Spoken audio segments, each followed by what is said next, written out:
5 cities in Ukraine, all of them now surrounded by Vladimir Putin's forces as Ukrainians face the fear of more attacks. Joining us now with the very latest, senior investigative correspondent Aaron Katersky. He's in Ukraine, and also Phil Lipoff is still in Poland following, of course, all the refugees fleeing there. Aaron, let's start with you. Kyiv's mayor saying that Russian military convoy we've been monitoring now on the edge of the city. What's next in this battle for Kyiv?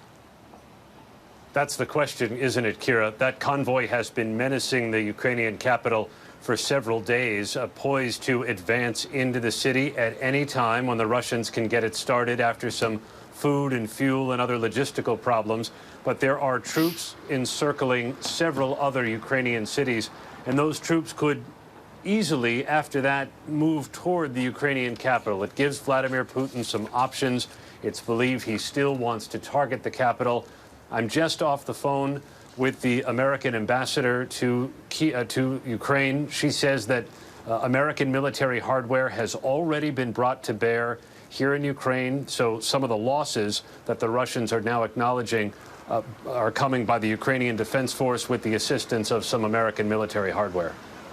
Well, let me follow up on that, because Russia is saying now, according to this statement, 500 of its troops have been killed. This is the first time Russia has even given a number, Aaron, right, of its military casualties. And then Ukraine is saying many more Russian soldiers have been killed. Now, ABC hasn't been able to confirm independently these reports of casualties.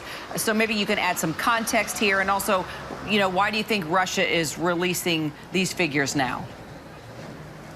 This is the first time in 7 days of fighting the Russians have actually put a number on the number of on the troops that they have lost, about 500. It's far fewer than the Ukrainians say. The Ukrainians believe they've killed maybe 5,000 or more Russian troops since this began. It's an impossible number to independently confirm. 5,000, 6,000 would eclipse 20 years of American losses in Afghanistan. But even if the number is somewhere in there, it does show you the ferocity of the fighting and how formidable the Ukrainian defenses have been. The Russians are probably keen to bury any bad news for domestic consumption.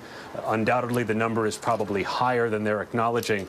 But it comes as the Russians and the Ukrainians are about to sit down on the Polish-Belarus border for a second round of talks aimed at a ceasefire. And it's a significant location, Kira, where these talks are going to be taking place. The same hunting lodge in 1991 was used by the Soviet Union to dissolve itself when Ukraine and Russia and Belarus all got together and dissolved the USSR. And Phil, the humanitarian crisis, we continue to follow it. It's growing now, with more than half of the refugees escaping Ukraine being taken in by Poland, where you are. Are you getting a sense of the emotional toll that this is just taking on the refugees now? And what's next for them? You've been spending a lot of time and getting to know many of them very well. Kira, I think the frightening thing is the answer to both of those questions just not known right now, and might not be for quite some time. Aaron is talking about those talks on the Polish-Belarus border. We were just there 2 days ago at a shelter that has been set up for some of these refugees. Take the first question. What kind of toll is this taking on the refugees? My goodness, it's trauma. I mean, you see them coming. It takes days to get across the border. And once they get here, they're either staying with family and friends, or they just have nobody and nowhere to go. And the Polish people are putting them up in shelters. So it is a trauma. And I don't know, you know, some of the refugees we're talking to are just flat out crying. Others have this blank stare on their face. So, you know, everybody's different. Some people have processed this by the time they get here, or they're in the process of processing it. Others are just in a state of shock because they've had to leave everything they know in their home, come over here, women and children, and not know if their dad or their husband is even going to survive the battle. What happens next? Kira, that's unknown as well. They don't know how long they're going to have to be here. They do know they're going to have to settle in for quite some time, though. And efforts also, Phil, underway helping soldiers as well? Yeah, we saw that today, Kira. We actually drove past what in American terms would be like an Army-Navy store. But this one was much more than that. We went in and spoke to the owner who is Ukrainian, like so many who live here in Lublin and in Poland. And he was exhausted, said he's sleeping a couple of hours a day. What he is doing is spending thousands of dollars of his own money. And along with his friends here, they are putting together packages of everything soldiers would need, not just the soldiers, but their friends who are in Ukraine as well. And they are taking all this across the border. He is going across the border and coming back. And we've told you how long it takes to get back. He is just exhausted, but he said, I'm fighting from here.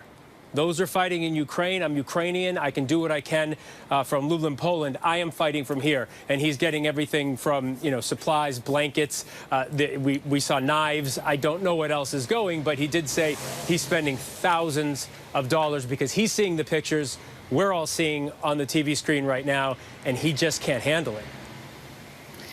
Wow. Phil Lipoff, Aaron Katursky, gentlemen, thank you so much. Hi, everyone. George Stephanopoulos here. Thanks for checking out the ABC News YouTube channel. If you'd like to get more videos, show highlights, and watch live event coverage, click on the right over here to subscribe to our channel. And don't forget to download the ABC News app for breaking news alerts. Thanks for watching.